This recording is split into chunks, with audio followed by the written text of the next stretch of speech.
Ceach de cúig an cúgiú ceach déag ig a géili. A cháde, tuairmid sasbeg donna ceoltóirí go fóil. Agus inis, tá brian ón úláin chun scéal ón méileadis a insin dúin.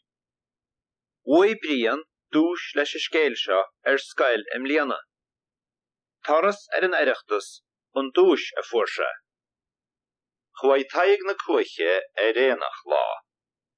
Rug sé leis de bont chun gaún i cheannach. Chunnig sé ceanna hetin leis. Runne sé nónaid. Hánig fear a gána chuige. Diach í taigde cé féad a bheith huaid. Dúirt sé nach níochach sé fí bhun de bont. Hedig taig 8 bont eir.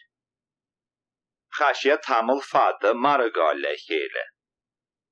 Runne siad maraga fí dheire 9 bont.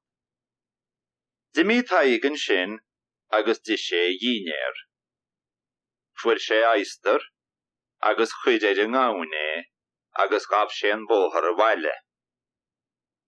Tar éis teachta bhaile dó, thug sé dhearacht chur sa chró ach ní rachach sé an dó.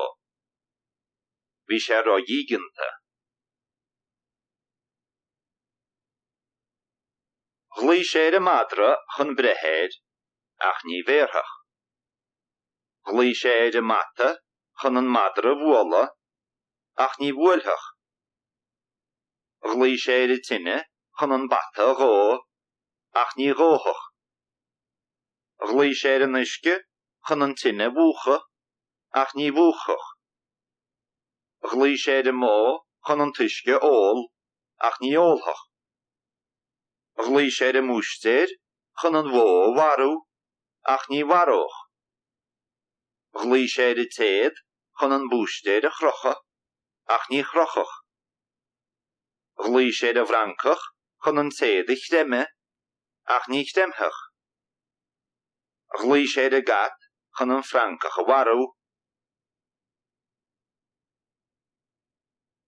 Bhíon catín glik agus dúirt sé go néanthach dád a goch taig brean beg banne dó.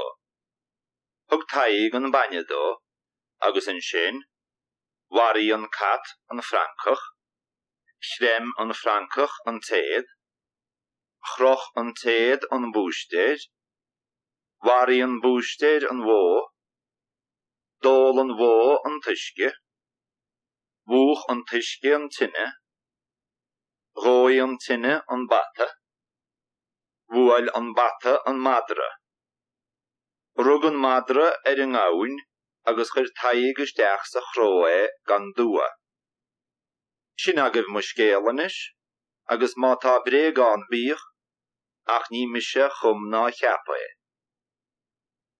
Mahu